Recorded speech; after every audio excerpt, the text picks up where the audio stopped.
Então, nesse momento, né, a gente chama os 3 palestrantes para compor novamente, né, a mesa de debates, e eu convido também a painelista, enfermeira professora Marta Bezerra Maia, que vai também coordenar junto comigo essa sessão de perguntas, né? E aí todos os nossos participantes, que já são bastantes, que estão aqui aparecendo para a gente, também podem, se tiverem interesse, de ir mandando suas perguntas para a gente tentar ir colocando para todos os palestrantes. Meire, você já está aí? Sim. Ah, ok. Eu começo aqui colocando para o André a questão e abro para todos os outros palestrantes uma situação, uma colocação sobre os efeitos biológicos, né?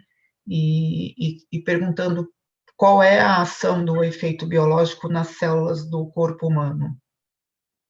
Como é que existe esta interação, essa ação do efeito biológico nas nossas células? A ação pelo efeito estocástico, ela vai ser com o tempo. Ela vai fazendo a mutação genética, né, devido à radiação. E o estocástico, ela acaba matando as células e os tecidos, né, dos órgãos. No determinístico, desculpa. Certo. E você tem já viu algum caso, assim, que você pudesse, né, colocar para a gente desses efeitos Eu já mais vi devastadores? caso de médico com catarata. Tem que operar de Tá. catarata devido a muita exposição na hemodinâmica da radiação. Meire, você tem alguma coisa a colocar sobre esse assunto? Não. Eu gostaria de colocar alguma coisa, posso? Pode, Lu. Tá. Um ponto muito importante da gente estar falando sobre os efeitos biológicos da radiação é a forma com qual a radiação vai interagir com as células do corpo humano, né? Então, dentro desse contexto, a gente pode imaginar, né, a radiação como um tsunami passando, né, saindo do mar e adentrando a Terra. Por quê? Quando a radiação ela passa pelo corpo humano, ela tem o potencial de destruir, né, a ligação das hélices do DNA. Ela interage diretamente com os átomos que compõem as células do DNA. Então, a gente tem uma sequência onde a célula, né, ela vai, antes dela, a gente tem a junção dos átomos para formar a célula, que vai formar moléculas, que posteriormente vai formar tecidos, né? Então, se a gente já tem a radiação interagindo diretamente lá atrás, é aí onde a gente pode ter, desde a célula conseguir se reparar, até mesmo ao ponto dela não conseguir mais efetuar esse reparo e sofrer algum tipo de mutação genética, né?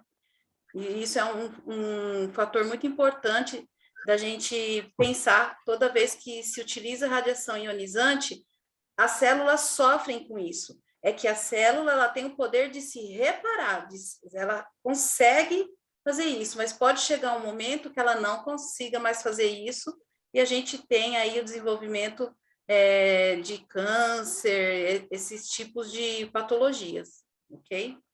Complementando a Luciana, né, se tiver um dano no DNA, né, você pode ter, a célula passa a se desenvolver rapidamente e pode gerar uma neoplasia, né? Já como ela falou das outras células, o dano da radiação ionizante, ele pode apenas chegar ao ponto de essa célula morrer, ela se substituir depois, né? Mas ela pode ainda, dependendo onde até que ela chegou a lesão, se recuperando. Uhum. O que a gente tem visto no dia a dia, eu trabalhei na área 18 anos e fiz 2 anos de residência no Dante. Eu sou de Uberlândia, eu gostaria de me apresentar, sou de Uberlândia, trabalhei 18 anos com o Dr. Roberto Botelho, no Instituto Coração, e fiz 2 anos de residência no Dante Pazanese. E o que a gente tem visto, eu montei 3 serviços de hemodinâmica, o que a gente tem visto muito é a parte da queda do cabelo, né, da queda dos pelos do corpo. Já teve vários casos também da pessoa ter vômitos, mas estatisticamente, eu gostaria de fazer a pergunta para o André. Estatisticamente, como que é dividido esses efeitos biológicos dentro desses sintomas que você apresentou? Estatisticamente, eu acabei não vendo, não sei te responder essa pergunta. Com estatística, sim, eu não vou saber. O que a gente vê são sintomas mais simples, né? Sintomas de plaquetopenia, sintomas de cataratas, e para a gente fazer uma avaliação da morte do tecido, teria que ver gerações futuras também, né? Então, eu nunca vi, nesses anos todos, nenhum caso desse, por isso que eu estou te perguntando. Alguém tem alguma resposta? A gente tem que ver que a radiação ela entra pela pele, né? No dorso, né? Então, ela entra de uma fórmula retangular. Realmente, os equipamentos ela é retangular, né? Então, o principal órgão que vai sofrer é a pele, né? Vai ter a primeira hiperemia, né? Já os profissionais que trabalham tudo, eles podem, o paciente pode ter também, que seria a leucopenia, a plaquetopenia, né? Mas o que a gente se preocupa, em primeiro lugar, vai ver essas reações na pele. Obviamente, se for uma dose bem maior, você vai ter outras, além das anatórias, você pode ter lesão no pulmão, pode ter lesão em outros órgãos, né? Mas a pele que realmente é o primeiro onde chama a atenção, né? A gente teve há um tempo atrás, né, no IANSP, a gente até tentou seguir o paciente, mas ele era meio tigrão, tudo que você perguntava para ele dizia que não, que ele estava bem, né? A gente teve um caso que a gente teve que fazer várias abordagens no paciente, e ele alcançou uma dose considerada sentinela, né? E ele teve durante uns 6 meses alguns rebaixamentos de estado gripal até um princípio de pneumonia. Daí a gente tentou seguir, mas ele, como a característica dele era, sempre ele estava bem, ele não relatava direito, a gente não teve êxito na sequência, no segmento, né, desse paciente. Tanto que a gente está realizando outros estudos, né, outras pesquisas. O Dr. Jorge, ele encabeça as pesquisas com radiação ionizante no Hospital Servidor Público Estadual, para a gente conseguir avaliar se realmente a gente pode estar causando, em casos que a gente precisa abordar o paciente muitas vezes, algum grau de inflamação ou não nesses tecidos, né? Então, isso é um estudo que a gente está colocando em andamento. E também é importante dizer que, como a Meire citou, né, hoje os procedimentos, eles se estendem bem mais, todos aqui que estão presentes sabem disso, por conta da incrementação de outras medidas, seja ultrassom, seja rotablator, seja OCT, FFR, e aí existem muitos estudos, né, principalmente nos hospitais de escola, acontecendo, e o paciente e a equipe ficam muito tempo expostos, né, à radiação num procedimento só, e isso é bastante preocupante. A dificuldade que a gente tem também é a questão da dupla jornada, né? Então, os funcionários, eles acabam sendo o mesmo funcionário que atende 2 instituições hospitalares de hemodinâmica. Então, eles acabam tendo vários sintomas, não pelo excesso de jornada dentro do raio-x, dentro da exposição de raio-x. E a gente controla a dosagem do nosso serviço, né? Mas deveria estar somando do outro serviço para ver quanto que está chegando a dosagem do profissional. E muitas vezes acaba tendo vários sintomas e vários problemas com isso. Ô Meire, você na sua apresentação, um dos tópicos foi a educação permanente, né, dos profissionais, que no meu serviço, por exemplo, eu sinto bastante falta dessa ação, e aí eu gostaria que você colocasse um pouco sobre essa sua experiência da educação em serviço, de toda a equipe multiprofissional que atua dentro da sala de procedimentos hemodinâmicos. Bom, a implementação da educação continuada é um desafio, né? Muito grande, inclusive, porque a gente treina a equipe, mas a gente precisa estar em cima. É por isso que deve haver o treinamento periódico, porque não é para a gente treinar e daqui a 3 meses a gente voltar a fazer o que era antes. Não, essa educação continuada, ela precisa ser incisiva. Então, além dos treinamentos, né, a gente atua na prática, né, como foi dito, durante os procedimentos, orientar a equipe. Às vezes a gente percebe, por exemplo, numa geografia cerebral, na hora de posicionar a cabeça do paciente, o médico, às vezes, ele esquece e pisa na fluoroscopia. Então, nesse momento, a gente precisa falar, doutor, tira o pé um pouquinho que eu vou posicionar a cabeça aqui do paciente, porque naquele momento, ele não precisa fazer radioscopia. Então, a gente posiciona a cabeça do paciente e depois libera para ele iniciar o procedimento. Assim como diversas outras coisas, né? A gente precisa atuar, né? O tempo inteiro atuando até aquilo aculturar, né? A gente percebe, por exemplo, outro exemplo, né? Que alguns médicos tinham uma resistência a utilizar o dosímetro. Então, a gente aculturou os médicos a fazer isso. Doutor, o dosímetro, doutor, não só os médicos, como a gente mesmo da equipe, né? Então, como foi dito ontem, se eu não me engano, foi o professor Antônio, ele falou que nós precisamos ser o exemplo. Então, a partir do momento que eu chego todos os dias e coloco o meu dosímetro, o pessoal também vai acabar acompanhando, né? A gente orienta a utilização do dosímetro, a gente orienta com relação ao posicionamento de sala, a gente orienta os médicos, a gente bloqueia o raio-x, acaba que a gente faz um papel meio chato, mas para aculturar, né, para enraizar o que a gente pretende, só pode ser dessa forma. Tem uma pergunta aqui para o professor Jorge, da plateia, das pessoas que estão assistindo, perguntando em procedimentos longos, como pode ser feito o acompanhamento do paciente e qual a dose seria o ponto determinante para o acompanhamento. A recomendação, né, acima de 5 Gray, esse paciente tem que ter acompanhamento. E acima de 15 já é uma dose sentinela, né, tem que ser comunicada. Né? Então, esse paciente acima de 5, o que é que acontece? Muitas vezes você está num procedimento complexo, como esse caso que eu mostrei. Né? Você já passou o rotableto, você já usou o balão, e você está com 6, já olhou para o monitor, você está com a dose já que está acima da dose que você desejaria trabalhar, né? Seria até os 5.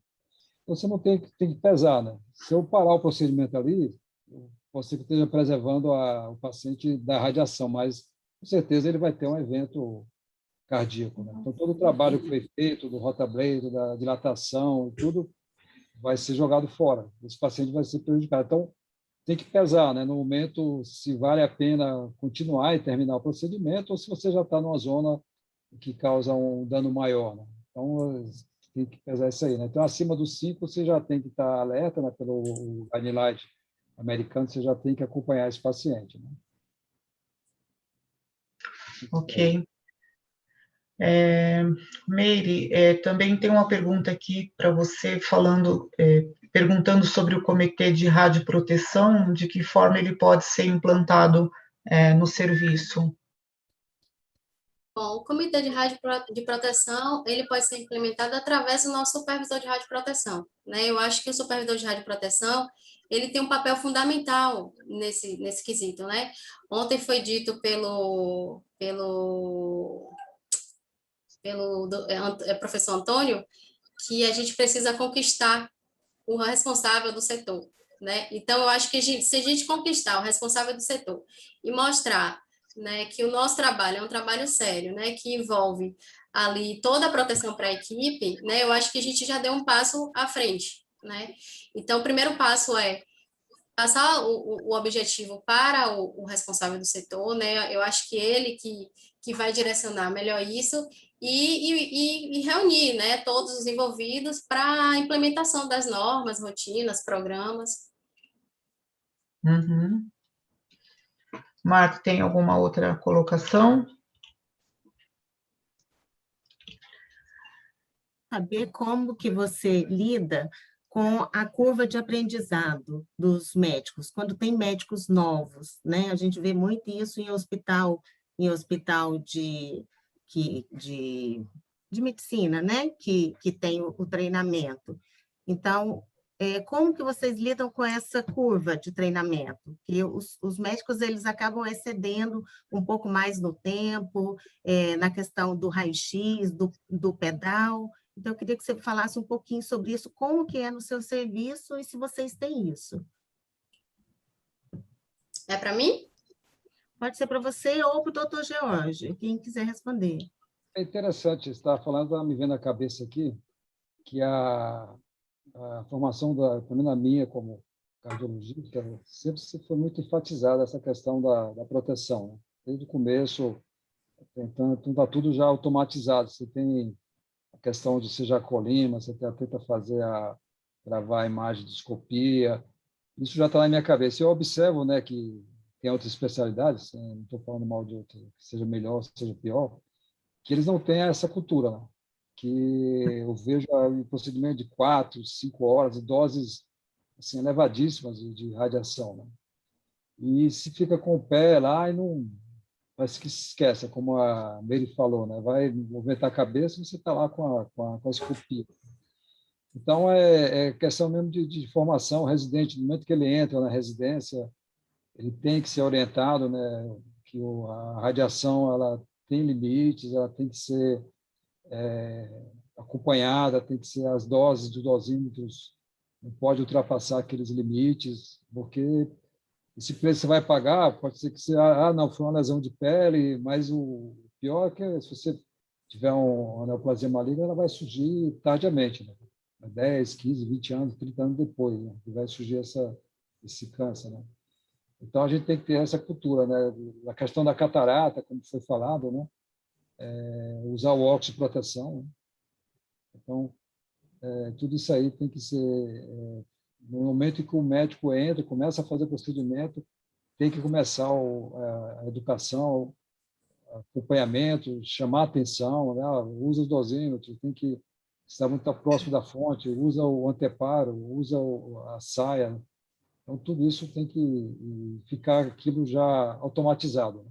Ele já faz no automático, né?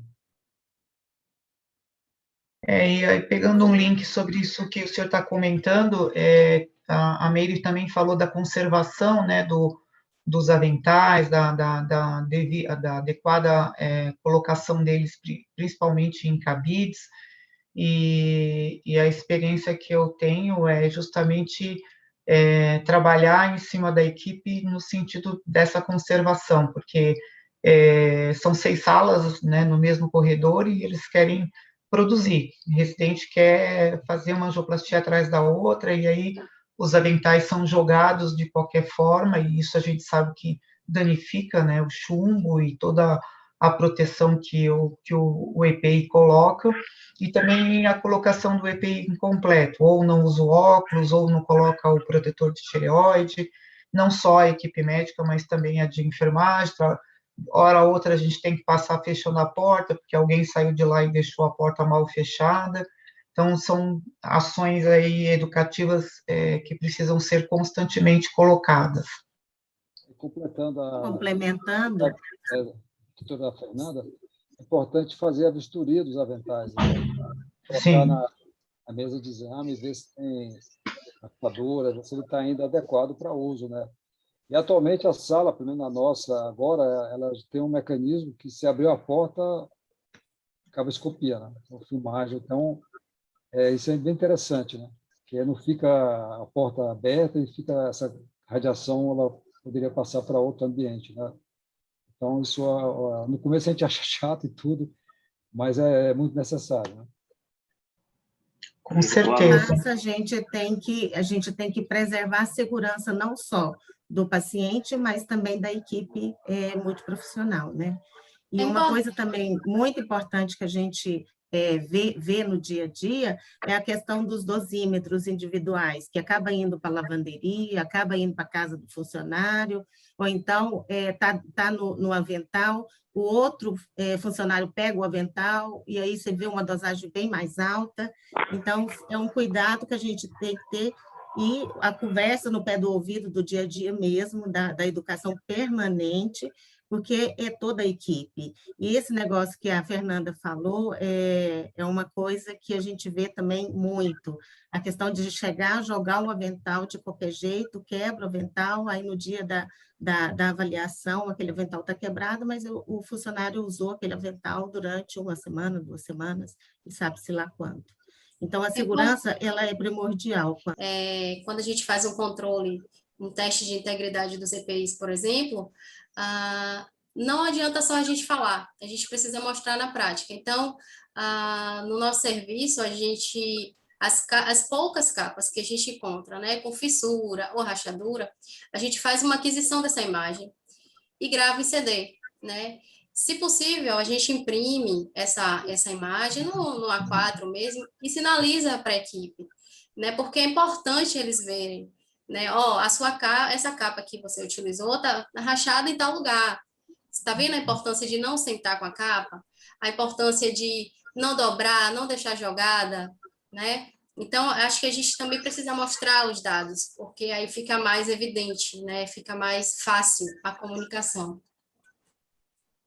Sim, verdade. Nós já fizemos também, cada pessoa tem seu avental, né? Tem um nome escrito, né? Ótimo. Então, ela vai cuidar do avental dela, né? Então, se ela dobrar, ela vai causar o dano. Obviamente, a gente chama atenção, mas ela está causando um dano a ela mesma, né?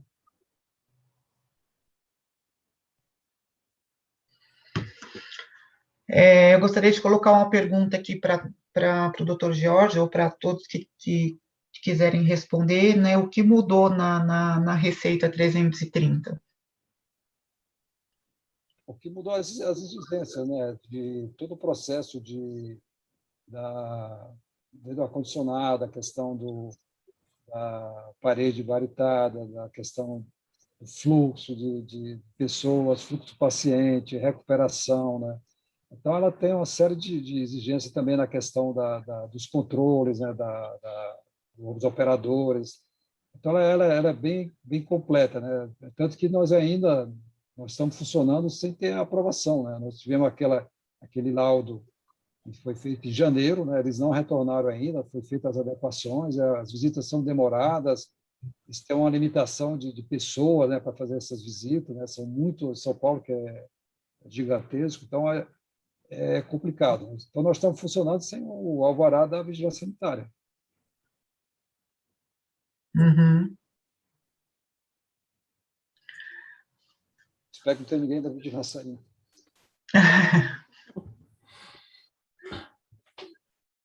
Meire, a Marta, alguma pergunta? Não, acho que foi bem respondido, todos estão de parabéns pela explanação. Eu acho que é um tema extremamente importante a gente discutir aqui. Vocês estão num estado que tem muitas hemodinâmicas, tem muitos profissionais, mas quando sai de São Paulo, mesmo tendo outros estados muito importantes, com várias salas bem montadas, a realidade ela é única. Então, nem sempre a realidade de São Paulo é igual aos outros estados. Eu, particularmente, estou num estado que a gente tem o privilégio de ter salas boas aqui, com bons equipamentos e bons profissionais, mas nem sempre são. Então, eu espero que com essa RDC 330, ela seja implantada, implementada e fiscalizada, né? Porque ele vai dar não só uma segurança para nós profissionais, mas uma qualidade no nosso serviço. problemas a gente vai ter no dia a dia, né? A educação ela tem que ser permanente, não é só no nosso serviço, em qualquer lugar. Ele tem que ter a educação, tem que ter a conscientização, e você tem que conseguir unir toda a equipe em prol da melhora da qualidade e do bem-estar de todo o serviço e do paciente. Então, isso que a Luciana, né, colocou aqui, esse evento que a gente está tendo, é um evento que ele engrandece a todos e a gente compartilha um pouquinho de cada setor, de cada experiência. Então, ela só tem a melhorar esse profissionalismo, né? Então, eu agradeço por ter me convidado para participar, e eu acho que foi ótimas as respostas, as perguntas, as explanações, e eu não tenho mais pergunta, não. Se alguém tiver, muito obrigada. Gostaria de fazer uma colocação. Quer falar, Fê? Pode falar primeiro. Não, eu só ia comentar que o professor Felipe Patrick colocou uma referência aqui nos comentários do chat sobre o site da UNCEAR, que tem falando do relatório de baixa de dose, né? Então, quem tiver interesse, acessa aqui o chat, que tem o link, né, de 2012 em PDF, que ele fez a colocação. Muito bem. Eu gostaria de fazer uma colocação, né, que um dos propósitos aqui da Inovensa foi desenvolver, Marta, o curso sobre esse programa para implementação, né, do programa de radioproteção em serviços, e ele está todo embasado dentro das normativas e principalmente da resolução. Inclusive, o professor Felipe, ele vai ser o nosso parceiro nesse curso, né? A gente já desenvolveu ele, a gente já está em parte de finalização, e a gente está desenvolvendo os cursos com as características que os profissionais precisam adquirir para atuar em serviços de hemodinâmica, entende? Então, tanto que quando nós convidamos alguns dos profissionais que estão inseridos aqui para participar conosco, já foi para trazer esses conhecimentos, até mesmo no nosso curso de capacitação em radiologia intervencionista, né? Então, fica aí a dica para vocês, qualquer dúvida, nós estamos aqui para socorrê-los, ok? Eu vou passar a palavra para a Fernanda. Bom, se ninguém... eu acho que as palestras foram bem colocadas, né, cada uma com o seu contexto, e as informações comentadas extremamente relevantes, todos acompanhando aqui algumas colocações do chat, as perguntas iam de encontro exatamente com o que foi colocado em relação às doses, os efeitos da radiação ionizante, muita pergunta também em relação à educação continuada, atuação do profissional técnico em radiologia ou tecnólogo sobre a educação de toda a equipe, e claro que cada um tem uma experiência, né, do seu próprio serviço, menor ou maior nesse sentido, mas eu acho que é fundamental, e eu, até ouvindo aqui todos os palestrantes, e você, Luciana, estou aqui já raciocinando algumas coisas para levar como sugestões, né, para a gente, acho que super importante compartilhar tudo isso que a gente aprendeu aqui e melhorar, né, a qualidade da nossa educação em serviço e de tudo que foi discutido. E aí eu passo a palavra para você para fazer o encerramento, a não ser que algum dos palestrantes tenha alguma coisa a colocar. Eu queria agradecer mais uma vez a Luciana, a toda a equipe da Inovensa, agradecer a todos os presentes, né, dizer que esse simpósio foi muito enriquecedor, né, e muito obrigada e boa noite a todos. Boa noite. Gostaria de informar, então, a todos que a gente ainda tem mais 2 dias, né, de evento, onde nós temos grandes profissionais que estarão aqui proferindo palestras e assuntos de extrema importância para o contexto da radiologia intervencionista, né, sendo ou da cardiologia, ou da neuroradiologia, ou mesmo dos serviços endovasculares, nós precisamos melhorar, né, o contexto radiológico. Uma coisa que eu costumo até discutir com algum de vocês, a gente vem conversando já há bastante tempo, que dentro do contexto de medicina, a radiologia intervencionista está muito bem fundamentada, né, e andando assim a jato, né, a evolução tecnológica está aí gritando e trazendo procedimentos assim que vêm ajudando qualitativamente os nossos pacientes. O contexto de enfermagem também já está muito bem desenvolvido, mas falta muito dentro do contexto radiológico, né? Nós temos muito o que fazer. Então, essa união de conhecimentos, né? E essa difusão, divulgação, né, da cultura de radioproteção, ela está aí gritando e nós precisamos disseminar esses conhecimentos, ok? Então, eu peço a colaboração de vocês que divulguem o conhecimento que vocês adquiriram, passe esses conceitos para os demais que não puderam estar aqui participando conosco, ok? Participem dos demais dias e, se quiserem, aí nós estamos à disposição na nossa secretaria virtual para dar mais informações sobre certificações ou acesso às palestras posteriormente, ok?